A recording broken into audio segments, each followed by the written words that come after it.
Hello, everyone. Welcome to another psychedelic chat. I am so glad you're tuning in with us. If you're watching live, please say hello. Let us know where you're watching from and what your license is. If you're a nurse, what's the practice that you're working in? I would love to hear where you are.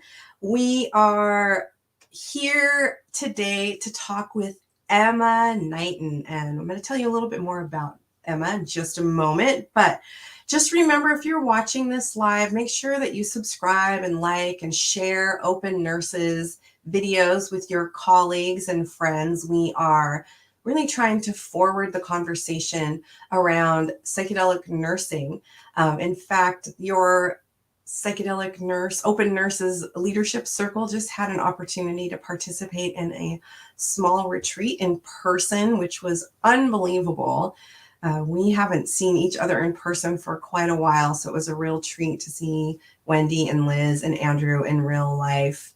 It was very inspiring to kind of get the conversation continued about where we're headed in this amazing and emerging field. Yeah. So again, please leave comments. Let us know where you're coming in from.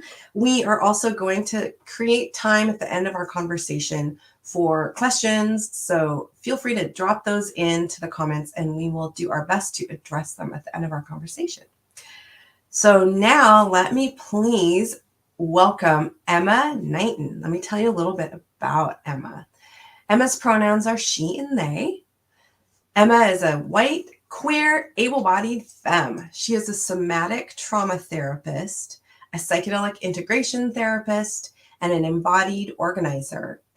Emma is the co-executive director of the American Psychedelic Practitioners Association. Emma specializes in working with folks with complex PTSD from childhood abandonment, neglect, and sexual abuse in their clinical work. Her approach is grounded in queer, consent, and feminist theories, and she works from an anti-oppression and pro-liberation lens. Can't wait to talk with Emma more about this. They offer organizational training in trauma-informed care, promoting the integration of trauma-informed care principles into clinical care, employee relations, and corporate structures. Emma teaches classes on integrating kink-based consent practices into psychedelic-assisted therapy. Emma is passionate about embodied community and believes that psychedelic healthcare and policy and regulation must come from those who practice and those who benefit. She believes that integration is a lifelong practice and strives to live life with an integrated spirit and body. Emma holds an MA in Counseling Psychology from Vassar University, a certificate in psychedelic-assisted therapy and research from the California Institute of Integral Studies, whoop, whoop, and a master's level certificate in holistic health from St. Catherine's University. She has completed a 200-hour-long yoga teacher training and has training in trauma-informed yoga practices. Emma engages in ongoing training in somatic abolitionism, consent, and conscious leadership. So I am so excited to welcome Emma to your screen. Hello, Emma. Hello. Welcome. I love reading your bio. There's so much juicy stuff in there, but let's go straight to the elephant in the room. The thing that has been grabbing people's attention is kink-based consent practices and folding them into psychedelic-assisted therapy. So let me ask you, are you talking about bringing BDSM to the bedside in psychedelic-assisted therapy, or what's that about? Yeah, no, not at all. So what that means is that the way that I teach consent in psychedelic-assisted therapy training is through the model of kink negotiation. So in the kink community or the BDSM community, they have the most trauma-informed, the most empowerment-focused, most anti-oppressive, the most aware of power dynamics model of how we do consent. Our culture doesn't teach consent very well, if at all. And we also don't teach consent in terms of what power dynamics look like and how to navigate that in the room, especially in clinical care. And so what the kink community really offers us is a perspective of what does it look like to hold a relationship where there is an inherent power dynamic, as there is with practitioner and client in a psychedelic space, how to hold that with a really deep awareness of how the power moves. And it gives us a language and how to negotiate around boundaries, both for the client, but also for the practitioner.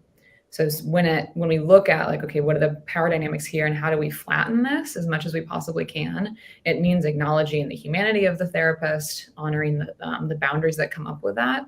And really it gives us a framework for how to make sure that consent is deeply integrated into the whole process.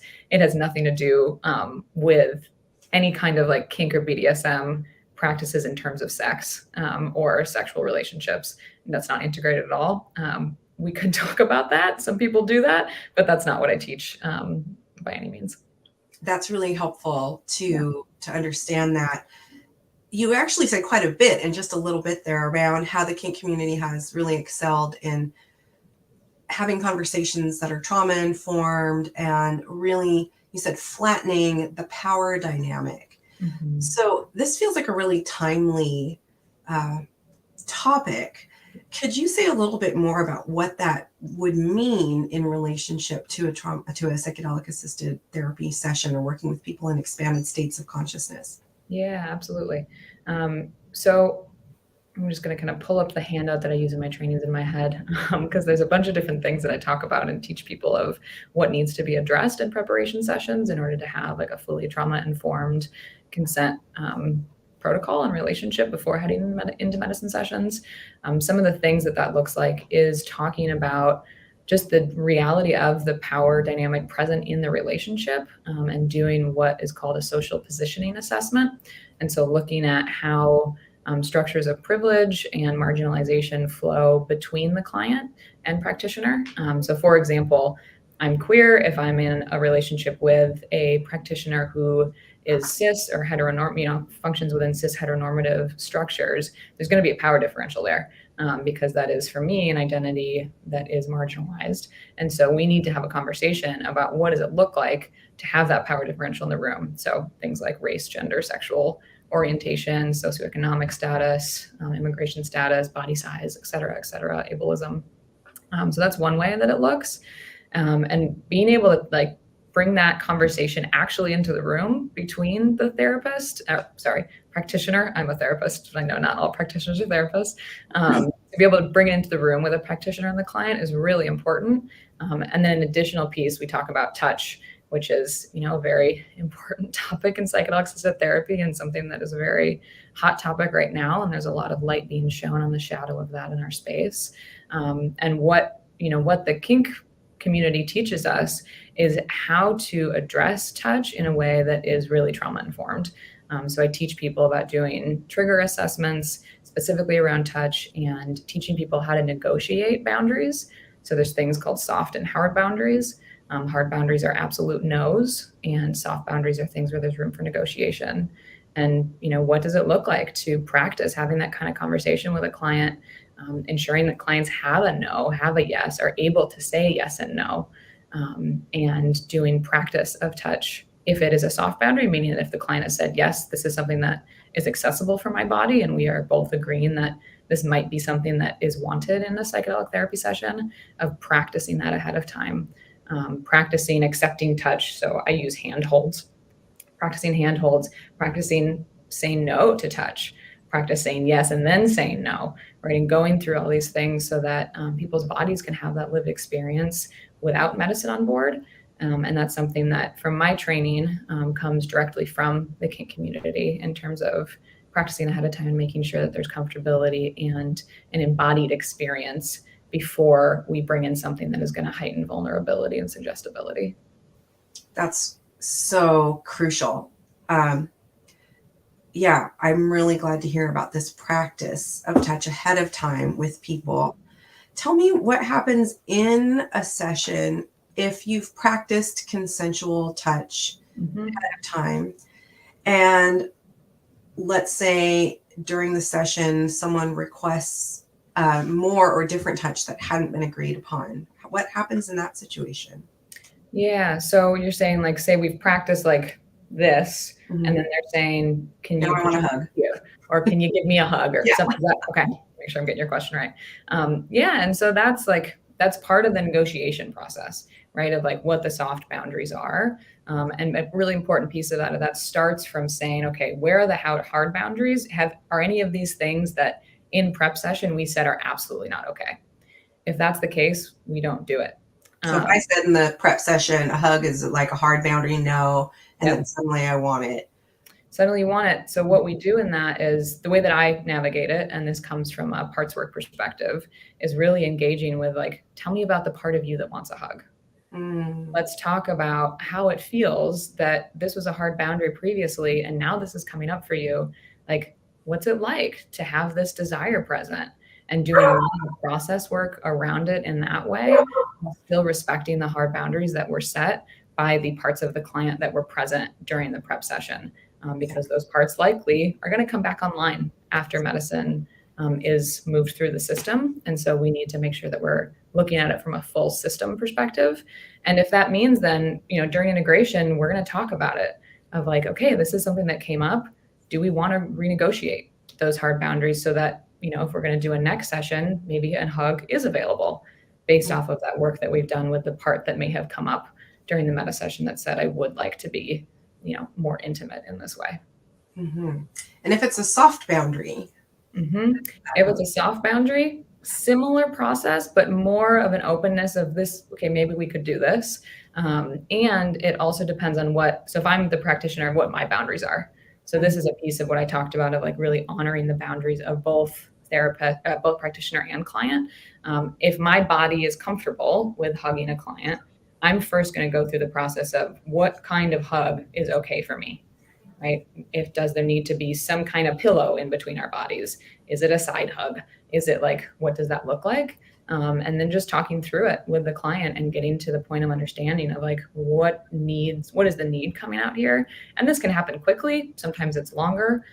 It's really dependent too. And this is the trauma-informed piece on what the client's trauma history is. Because if I know that there's a trauma history around touch, there's going to be a lot more that I'm going to need to go through in order to actually feel comfortable breaching that space with somebody, because I'm very attentive to re-traumatization. And versus somebody who doesn't have that trauma history, that's going to be a different conversation. So a lot of this is very, very much about attunement and the requirement for the relationship between the practitioner and client to be robust enough to be able to have trust that people are responding in an honest way. And that the space between you is something that can hold this, which, the 2 to 3 prep session standard might not be enough for. That is a fantastic answer. And I can see a couple different places I might want to jump off from here. But I think the next question I have for you is, because you brought up trauma-informed care, I think some of our audience, some nurses do have an understanding of what that might mean, but could you maybe flesh that out a little bit more for us and see if we're understanding where you're coming from? Yeah, so I actually want to change the word that I use, because I've started trying to change it up to trauma-attuned care versus trauma-informed care. I like that. Trauma-informed care for me has felt like it's not taken it far enough, of that it's been about like being aware of what someone's trauma history is, more from a cognitive perspective, and this sense of like, okay, if we do a trauma assessment, we're aware of how trauma might be impacting what is happening right now. And when I say trauma, I mean individual, collective, intergenerational, and systemic. And so all the different ways that trauma can show up. And that the informed piece is incredibly important, right? We can do this through assessment, having an understanding of what the history is. One of the quotes from somebody who I learn frequently from, Resma Menachem, talks about what happened to you, what happened to your people, and what's still happening.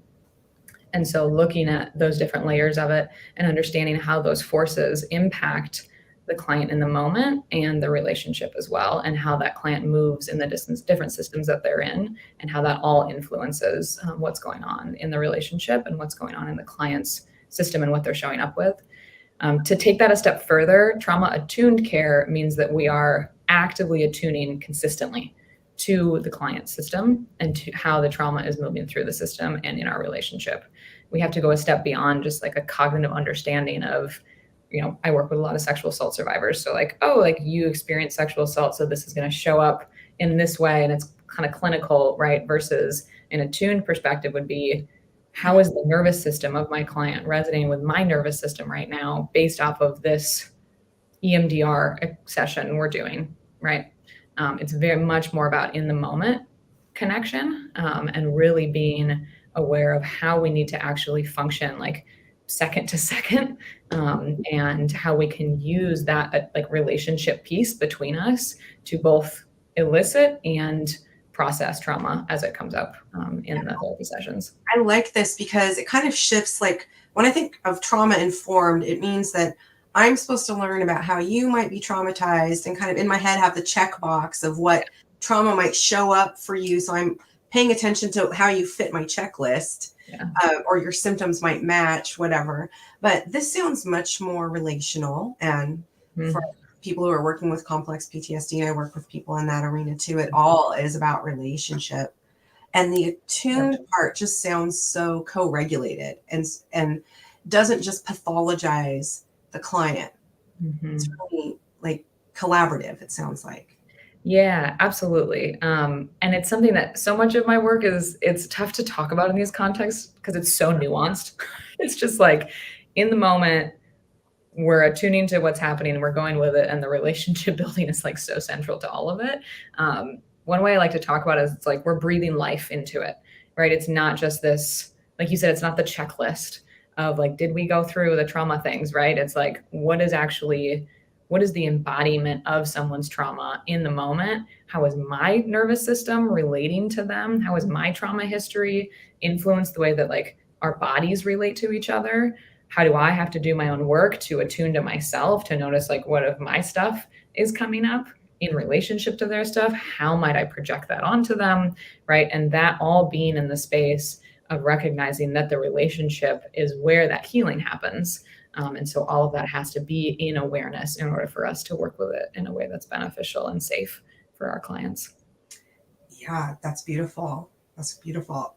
I will do my best to change that language to trauma attuned care. I like it a lot more. I'm still working on changing it, clearly. Which is ever evolving, right? Yeah. So I have a question for you because you were describing kind of what would happen with touch, for example, before, during a medicine session and afterwards. And you've just widened the lens even more into like how you and your client are somatically relating, I guess, in a way to one another. So one comment I've heard frequently, and this is a nursing orientation as well, is that we understand that people cannot give true consent when they are under the influence of a drug, be that fentanyl or psilocybin.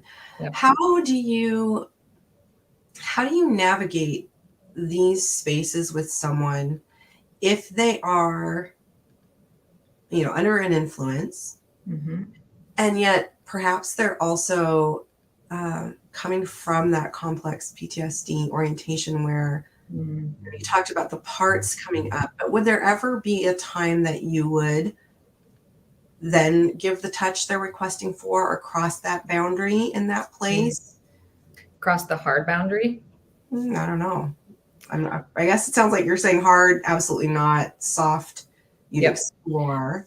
That's my orientation to it. And that's how I teach it, of that the hard boundaries are an absolute no. And that is about respecting the autonomy of the version of the person who set that hard boundary before medicine was on board. And what you said, a primary piece within the kink community is consent cannot be given if consciousness is altered from the place that the initial negotiation happened, and dissociation is a part of that too. And so if somebody is very dissociated, they can't consent. They're not in their body. And consent needs to be as much as possible, right? We know it's not 100% for most people because of trauma histories in the society we live in, but as embodied as possible. And so for me, it is a hard boundary of like, if somebody has said no to something during a prep session, then I will not engage with it in the actual session. Physically, I will engage incredibly strongly in terms of like dialogue and emotional processing, And that's my line, right? That piece of that is like, that's my own boundary. And in order for me to feel a sense of safety in my relationship with clients, I have to be able to respect my boundaries as well, to stay in alignment with my integrity too. I think that's really important. I would venture to guess that a lot of nurses sometimes are not very clear about their own boundaries and really about the boundaries of others, because if we're working in a hospital setting, oftentimes we're, touching people, pretty comfortable with touch, but we're like not really slowing down and seeking consent. And people are often already pretty traumatized or anxious in that type of setting. So it's a very different energetic attunement that we have if we're talking to a group of nurses versus someone who might be able to move more slowly with someone. Go ahead, please. Yeah, I was just going to say that there's I think that there's a norm in the healthcare space. And I mean, I hear you speaking to it of and I feel it very much in the therapist space of we kind of cease to be human when we're in our professional roles. Yes. And in many ways, that's part of the job, right? So much of who I am with my clients is a mirror of them, is what they're projecting onto me. And that's something I consent to in relationship. And my humanity is always in the room. My trauma history is always in the room, whether I like it or not. And my perspective is that so many of the ethical violations that we're seeing, especially recently, that are coming to light in the psychedelic space, is about people who are not actually owning their full humanity as it enters the clinical, the treatment space. And so if we aren't aware of who am I and what are my boundaries that I'm coming in with, what are my needs as a human here, I am much more likely to actually honor that this is a relationship with another person, and that I have faults and that I'm not perfect, and that there are spaces that I can do harm. And part of that, part of the training that I do is really about acknowledging what are the ways that I could harm somebody, and how can I disclose that to a client and have a consent conversation around that. For example, I'm white. I am in my own process of unlearning my white supremacy, and it's never going to be done. I am going to die with this still functioning in my system. And so when I work with clients of color, that's a conversation that I have of here's where I'm at in my journey. I'm aware that this could come up, and how are we going to hold that to make sure that somebody is consenting fully to work with me, fully aware of where I'm at, my limitations, and how I hold them in my system. Because I don't think it's true for any of us that none of us, we all can cause harm in some way, right? And so how can we bring that into the conversation and empower clients to choose a relationship with a practitioner, knowing full well what they're getting themselves into? And I think that it's a test too for practitioners to be able to speak to our humanity and how none of us are perfect, and keep ourselves accountable in that way.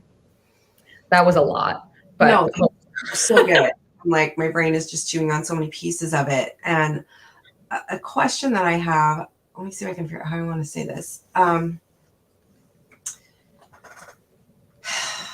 It sounds like really you're talking about bringing awareness of our shadow into relationships.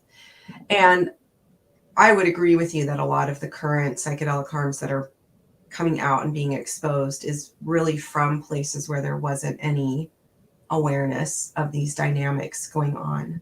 Yeah.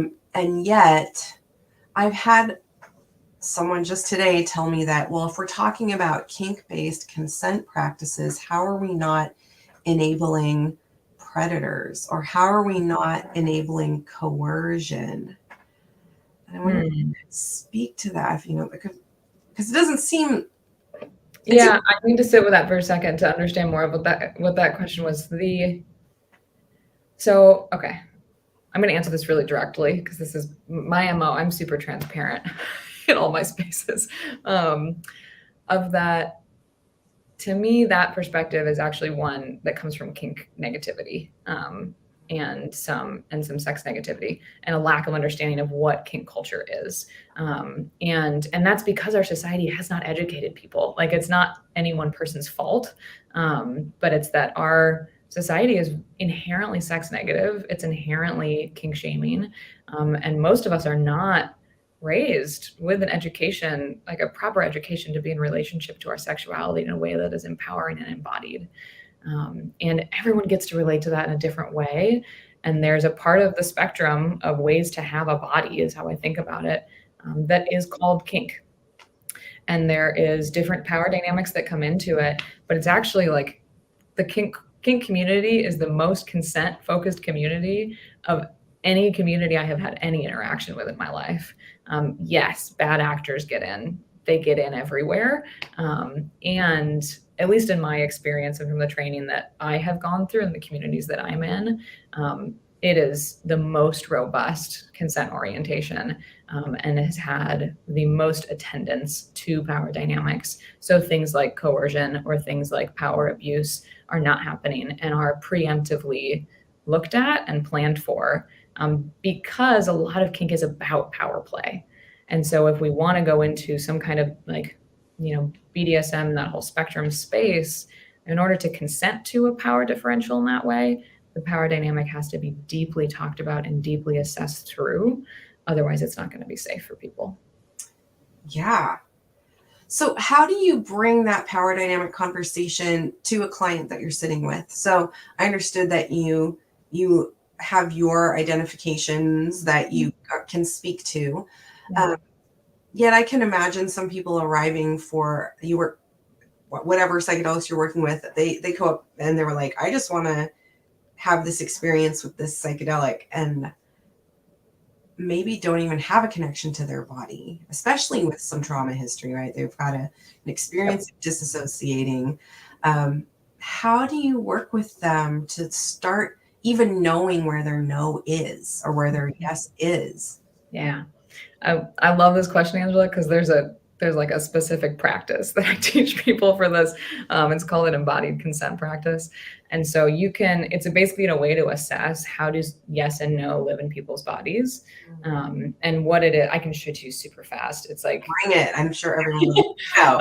I'm going to do a very sped up version of it. Usually it takes a long time. So essentially you have people take a breath in. Do this with you? Yeah. So, okay. Well, actually, hold on. No, I'm going to show you first, and then you can do it, because you can't consent to something you don't know what's going to happen. I love it. Okay. Okay. So what I do is you take a breath in, halfway let it out, say no, and let it away. Well, okay. Breathe in, halfway out, say no, rest the way. Now I'll show you. It goes like this. No. And you do that 3 times. And then you do yes. Yes. And you do that 3 times. And you're doing a lot of processing with people the whole way. So you do the no 3 times and then process. Then you do the yes 3 times and then process. And you do the whole thing over again. Do you want to try it? Yeah, let's do it. Yeah. Okay, let's do it. Okay. I hope that everyone is following along that's watching. We're going rogue. This is great. Driving, maybe don't do this while you're driving, but don't do this if you're operating heavy machinery. Okay, so you're going to breathe in, breathe halfway out, and then say no. No. Breathe the rest of the way out. Breathe in. Breathe halfway out. Say no. No. Breathe the rest of the way out. Breathe in. Breathe halfway out. Say no. No. Breathe the rest of the way out. Okay, and just take a few breaths.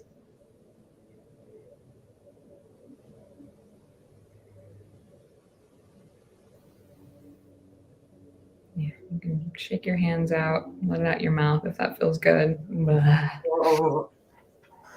Yeah. What did you notice? I noticed when I said no, I really felt it around my eyes and my jaw, like tingling kind of. And it seemed to emerge after I said no. It seemed to have a bit of attachment to shame. Interestingly. Yeah. I don't know if that's partially because I'm doing this on screen with people watching, or if it's like, if there's something around that. Yeah. Interesting. And yeah, I really felt it more here and kind of a upper body sensation. Yeah. So usually we would then do a lot of process with that, right? Like asking you about the shame, connecting to the different body sensations. You are a very aware person. And so that like noticing was much deeper, right, than most people's is, especially initially. But a lot of like, usually what I'll do is say like, oh, like I heard, at least with yours, Angela, like, would it be okay for me to tell you what I noticed? I Yes. heard your no got louder. Mm. Went the first time, it was kind of like no, and then it was like no. Ran My like perception of it was exactly backwards, that I got quiet. interesting. Yeah. It's my noticing could be totally off, right? No, But it's just this like reflection process of like, how was that? Like, how does this no show up? And then we do it with yes, and usually they feel really, really different for people. Cool. Um, If anyone tried this, I'd love to hear in the chat what came up for you if you tried it, to see what perhaps you noticed. That would be so fascinating. I think what I was experiencing with that is when I said no the first time, it felt more performative, I guess. And that might have been why. Yeah, because when it seemed quieter to me at the end, but it was more in me, if that makes sense. Yeah. So I wonder if that's why it seemed like it got quieter. Yeah. Yep. I wasn't projecting it as much. Yeah, like it was for you versus for everybody else watching. Yeah. That's and really I'm curious if I might heard it as louder because it was more embodied. And Yeah. when I'm listening to people, it's like I'm listening to their body too, along with what's coming out of their mouth. And so I'm wondering if there was some like the way that it translated from your body to my body, there was more resonance to it, right? Yeah. The more you got into it. Absolutely. This is really, really cool. So this is what you're talking about around this attunement and trust development. Yeah. Is there a way that you work with people to teach them to attune to you, or is this more of a one directional flow? Yeah, how does that work? It's one directional. So I don't teach people to attune to me. I teach people to attune to the relationship, but not to me as a person, because I'm not asking people to take care of any of my needs or be there for me. But it's more like the space between us. And so I do a lot of checking in with people of like, how are we today? And like, what's going on between us right now? And a lot of like, I do a lot of questioning for people around like, if they talk about a pattern, I'm like, like, does that ever show up in our relationship? Or like, how does that come up between us? How could that manifest between us? And that's a piece of when we talk about like the social positioning and the power dynamics present. That's a part of the question and the conversation too, of like, how could this come up between us? And then also when we're looking at trauma in general, systemic trauma being one of them, of like, if and when this comes up between us, let's talk about how we might want to handle it, knowing that in the moment it's going to be something different, because we can't ever, plan for everything, but we can have a conversation around like, what does safe enough look like? Because I don't believe in safety, period, for anybody. But what does safe enough look like for us to be able to do this? And can we have some kind of plan of how to approach this if this trauma does get activated in the space between us? I love that. That's filling my brain with all kinds of ideas about how to work with my own clients now, for sure. I love it. Tell me,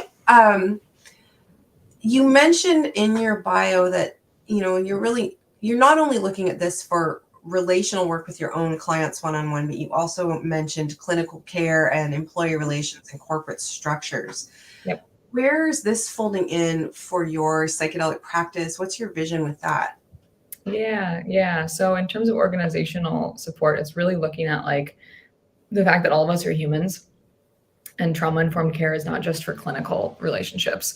I think that there's a reality in our world, especially in like the capitalism in our world, of that it's this like, we treat everyone outside of the organization really well, but internally everyone's assholes to each other, and like perpetuating all of these systems of oppression and harm, and everyone's trauma is getting blown through each other. And so really it's this idea for me, especially in the psychedelic space with psychedelic organizations, of like, if we can't do this internally, if we can't treat each other with respect, if we can't be an embodiment of the medicine and the community that we're serving between us, how the hell are we going to expect anybody else to do that? Like, we need to be living that first and inside us and in our own relationships if we want to be inviting that in from the community as a whole, or replicating that in any kind of spaces that we're offering. And so really it's about like just the performative nature that I think shows up so often, especially around trauma-informed care and anti-oppressive practices. And like if it's not done inside first, then to me, at least, the outside is both not as good, not as legitimate, and not as honest. Yeah, absolutely. I hear that. I mean, that resonates a lot for me. How does this fold into your role as the co-executive director of the American Psychedelic Practitioners Association? Yeah. Or can we take a little segue about how to pronounce that? That was Yeah. So we call it APA. APA. APA, yeah. Some people say APA. I am Minnesotan, so I say APA. And should I tell the little story that Yeah, you should tell the story because that made me so happy. So, if anybody watching has watched Avatar: The Last Airbender, the TV show on Nickelodeon, it is about essentially a shaman, and who is born into the world when there is a lot of violence and a lot of crisis and war. And it's about trying to restore peace. And how they restore peace is through balancing the elements. And Appa is this flying water buffalo that carries the shamans around the world while they go and try to restore peace to the earth. And so when when the board was picking the name, we were kind of heading towards something. And I was like, oh my God, like this, Appa, this is so perfect. My husband developed a logo that looks like a flying water buffalo. Yeah, I know. My husband was like, you're going to have to ask Nickelodeon for copyright permission. It's not our logo, but so perfect. Yeah. So perfect. But yes. Okay. Thank you for sharing that. Yeah. And yeah, how does this blend into kind of the vision of that organization and what you're hoping to do with that? Yeah. So APA is, we're the National Professional Association for the psychedelic healthcare space. So something I like to be like really crystal clear about is that this is not trying to regulate the underground. This is not trying to regulate any decrim or like state legalized use legislation, not regulating ceremonial use. This is about when MDMA and maybe psilocybin, if that happens federally, get rescheduled, there has to be some kind of governing body. That's how the healthcare system works. Like, you all have nursing associations and licensing boards. I have my own for my practice. And I was not a part of the initial team that kind of visioned this. But that team, what they were really aware of is that this was going to happen either way, and that it needs to be regulated by the practitioners themselves, by people who are actually close to the work. And so that's how APA was born. I came on board a little bit later. I've been with the organization for about 1.5 years. But yeah, our mission is really about developing standards of care, standards of training, ethical guidelines, equity and access guidelines, the accountability structure, and building community between, the different areas of the psychedelic world right now that are, quite siloed sometimes, and really thinking of like, how can we bring people together to create these like regulatory systems that are representative of like the diversity of our field, both like in terms of lived experience and identity, and also in terms of professional practice and lineage. There's so many different ways that people practice and different ways of being, and how can those be represented equally? And so that's kind of like the external mission. And then a big piece of the work that I do within the organization is about like building the internal culture of it. So exactly what I talked about before, of like anti-oppression and pro-liberation practices, centering equity in what we're doing, and really having an awareness of like I said before, if we can't figure this out between each other, we have no right to be holding anybody else to these standards. And just being aware that, these equity practices and trauma-informed practices need to be integrated from the ground up. This is not going to be an afterthought, as it is with many organizations. And the awareness that we're going to mess it up. We're not perfect. We have had issues. Like, this is, no effort here is perfect. And it's really about like, how can we work together in community to continue doing the best we can, and trying to come back over and over again to what our grounding values are. That sounds so good. Sounds like we are allies in many ways, open nurses, and for sure. And it is very siloed, and I imagine, at least in nursing, at least, and in psychedelic nursing, like there's deep silos even within that arena. And just having gone to a little retreat with a few psychedelic nurses and how deep they are within their own area of specialty, which is so wonderful. Yeah. Yet when we were able to sit together and talk, it was amazing how much these values are shared. And I think there is a longing for not recreating systems into a currently broken, dysfunctional, oppressive system, but how can we use what many of us have, I don't know, maybe been exposed to because of psychedelics in our lives, that we can really bring that vision into reality instead of this broken one. Mm-hmm. So I'm so with you. And it's something that I hold, I mean, every day in my work with APA is that we are working with this system that perpetuates and benefits from these systems of oppression and keeping people sick. And we're choosing to do that because we believe that having health insurance coverage is the way to let this be accessible to millions of Americans. Like, most Americans are not going to be able to afford MDMA assisted therapy unless there's some kind of insurance support. I just heard that one pill for MDMA therapy is going to be like $3,500. For that last weekend. I'm like, yeah, right. Like, most people don't have that just laying around. No, and that's just for the medicine. Like, that's insane. Yeah, exactly. The people who, like, communities that need this most are not going to be able to afford it without some kind of health insurance. And so this is, I mean, really, that's like why APA exists, is to make sure that insurance is going to be covering this, public and private, and doing everything we can. And so that's like the what. And then it's also like, well, how do we do it? Right. And like, being aware that we are integrating with this system means that, like, we have to be extra conscious of how the system is working on us, how, like, potentially replicating things that are in the system, and doing our best to not replicate them at every juncture, and needing to do that, like, very much, like I said, from the ground up. Otherwise it will get in. And also, can I swear on this? I probably already sweared. Just like, we're gonna fuck it up. Like, that's a part of it too, right? And for me, at least, it's like, if I can function from that place, and this is like Emma speaking, I'm not like the leader of APA in this moment, of like, if I can come into things with the awareness of, I can do harm, I can perpetuate these systems of oppression, I can fuck this up, like, starting from that place. And also that I don't know, like, there's so many that I don't know what I don't know. If I can start from there, for me, at least, that's the space of hopefully having as much awareness as I can of how these things are active in the space, and how I'm intersecting with them, and being able to stay in awareness and accountability through my community, as we move more towards the world that we want to live in with this. Tell me more about accountability within the community, because that is a huge part of some of the, things that are unfolding around trauma and harms in psychedelic spaces. And we don't really have a route for accountability.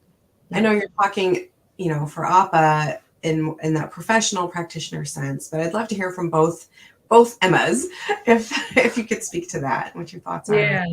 So I'll start with the APA piece. So we have kind of a cousin organization that's the certification board, and that's the Board of Psychedelic Medicines and Therapies. Their website just launched, so you can look them up. They've been a little behind the scenes. The Board of Psychedelic Medicines and Therapies, or BPMT for short. I'm pretty sure the website is like psychedelicboard.org or something like that. And so they are developing a certification test. And so they will be the ones that will receive complaints, and they will do the investigation process, decide what the investigation process looks like if somebody has an ethical complaint brought against them. That is then handed over to APA. We'll be having offering intervention services, and these are in development right now. We don't know what these are going to look like. We're building the accountability working group. If you're interested in joining, let me know. We need help, and we're going to be working with transformative justice consultants in that process. And so really, it's about, like, what does the intervention look like afterwards, and how are we holding people accountable to the standards of care, the ethical guidelines. And that group and the community is going to get to decide, Like, where is the line of where there is a route to going back into the community, right? Where like restoration is possible, accountability is possible, and where's the line when somebody is not allowed to participate in, at least the healthcare version of the community. And so it is yet to be figured out what that looks like, but that is something that we're working on. And then I guess the other Emma, I just like accountability needs to be everywhere. I think that and it's all about community. Like, I get concerned when I hear about people practicing in silos, like totally on their own, because to me, that's the space where harm happens. And also when there is a strong hierarchical structure in a space. We saw this recently with the Will Hall article that came out last fall, of that so much of the power differentials, if there's not attendance to that, then the shadow of the leader is going to get into the community, and bad shit happens. And so we really need to be in a space of being able to keep each other accountable and having much, much more conversations about, what power looks like, and the awareness that psychedelic facilitators have a lot of power, and how are we working on ourselves in relationship to that power, and what does it look like to truly hold each other in that as we navigate it as a community? I don't have the answers. I just have a lot of questions. The questions are a great place to start, because when I think about this, when I think about accountability, like in our culture, it means high financial fines and then canceling people. Yeah. And then people start operating, in the shadow spaces, and there's no, and we also live in a culture that really victim blames big time. Yep. So it's almost like I can't even imagine what a different way to do this really is. And I think transformative justice is a great place to look and start. Yeah. It's, right now it's like, I was having this conversation with someone yesterday, actually, of like, it's very similar to trauma healing, honestly. It's like we start with a black and white, like all or nothing narrative, right? Because accountability right now is either cancel culture and like serious punishment, usually around money or taking human rights away, or person has so much power that everyone gets scared and just sweeps it under the rug. Those are kind of our options right now, in terms of like mainstream society. And there's a lot of communities that are doing it differently. And so really my question is like, what does the middle ground look like? And how do we actually embody something that doesn't try to just like disappear people, and really works to like heal what is at the bottom of this and what's at the root of it, and the awareness that if this is something that is like moving through our whole community and the collective, and this is probably about collective healing that's manifesting in individuals. And so how can we have a lens of both like that collective healing and what needs to happen in the community as a whole, while also attending to the individual that did the harm and centering the person that was harmed in that process. This just is taking it all back full circle, to the systems that we need to understand with one another in trauma-informed care, because it sounds like what's coming up right now are really power differentials that are happening in psychedelic spaces, which are really only amplified. These aren't new or exclusive to psychedelic spaces at all. Yet they were the most dramatic, it seems like, in a lot of ways. Well, I don't even know if that's true. Maybe the most dramatic for cis, white, and heteronormative people, but other people are like, yeah. Deal with this all day long. Yeah. Right. Yeah, it's just a way that it manifests, right? And it's a thing that we need to wrestle with. And as psychedelics are integrating more into the mainstream, like this is where the shadow is right now. Yeah, it's pretty intense. So we have about 10 minutes left, so I'd like to just open it up for questions. If anyone watching has questions, please just type them in the chat and we'll get them. Yeah. I'd love to hear some questions. I bet that's also so good. Well, while we're waiting for some questions to come in, how might people that want to know more about this learn from you? How do you get in touch with you? Where do they? Where do you do this? What's happening? Yeah. So me as an individual, you can share my email with people if you want to. I'm okay with that. APA, if you want to connect with APA, our website is www.thepsychedelicassociation.org, and there's a contact page on there. And our back door line. Stick it in a comment. I will put it on the screen, or we can put it on the screen. Yeah, drop us a line, and we're looking for people to join and to help. So please let me know if this is something you're passionate about. I'd love to talk with you. Yeah. Do you do group teaching for specific organizations, or like, is it continuing education credits or anything like that? Yeah, right now it's like different training programs hire me as a consultant to come in and teach about consent. So let me know if that's something you're interested in. We can talk about it. It'd be a fun thing we could do with Open or something. We could figure out a way to bring in a few amazing people and have a conversation like that. It looks like we do have a question here. So we can put this on the screen. Do you think therapist dyads are necessary? And how do we scale this affordably? Let me think about that for a second. I have like 4 different ways I could answer that. How do we scale this affordably is that we have to advocate for it with the AMA and the FDA in terms of developing CPT codes. That has to be a part of it. And so there's a big, long process that I could talk about that would take another hour of how we get this into the healthcare system. But we have to advocate for everything that we want up front. Otherwise, the healthcare system will take whatever is the cheapest and go with that, and then not allow for reimbursement for dyads. So we got to start there if we want this to be something that can be reimbursable.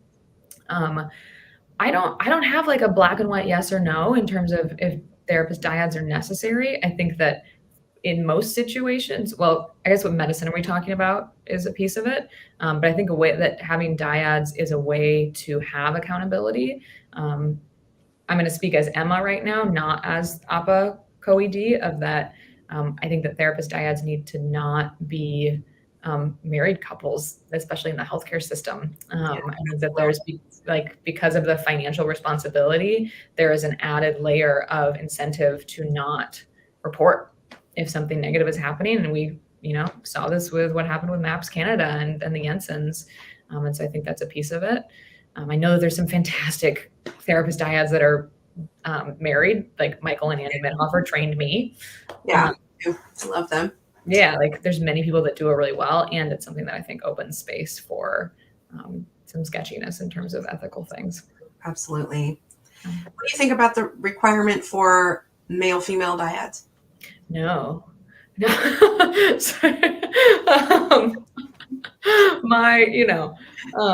think that is a perpetuation of gender norms and binary gender norms that is based in a very cis heteronormative structure. And I know that comes out of people being like, well, it's mom and dad. I'm like, well, lots of people have different parental structures and are going to project different things onto it. And I think I just don't think it's necessary at all. Yeah. I think it's actually exclusionary to people in the queer community. Yeah, absolutely. Here's another question we have. Oh, it just went up on the screen. How is it not staying there? All nurses be included in APA. Yeah. You're invited. You're in already. We've got nurses in. Okay. Yeah.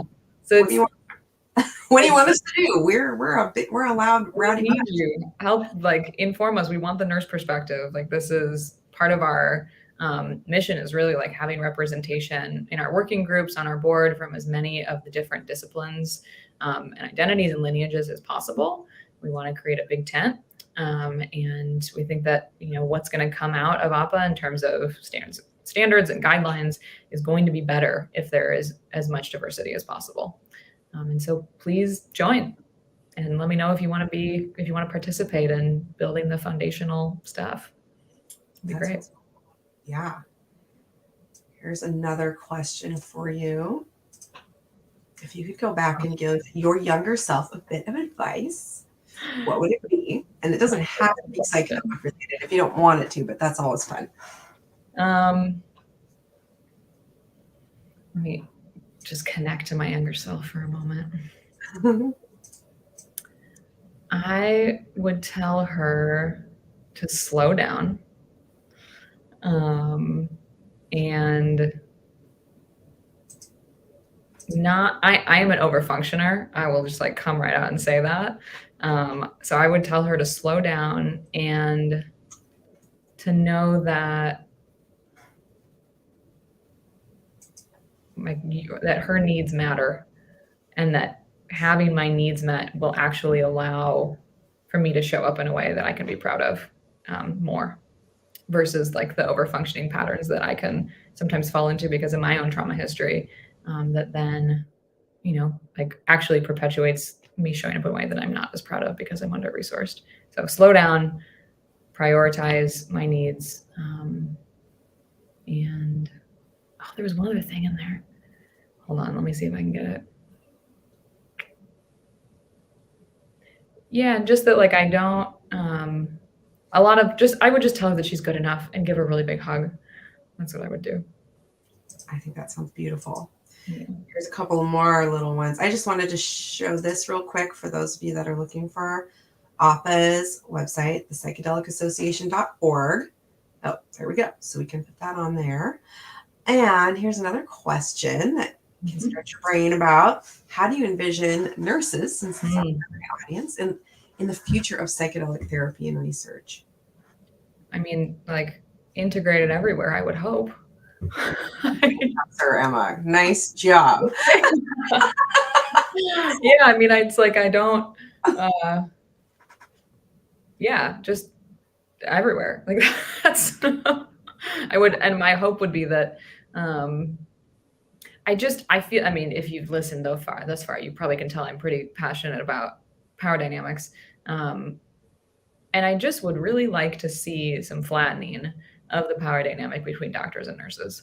And like really putting a lot of respect and reflection and like lifting up and valuing the incredibly integral and like necessary role that nurses play in the healthcare system, because it would all fall apart without y'all.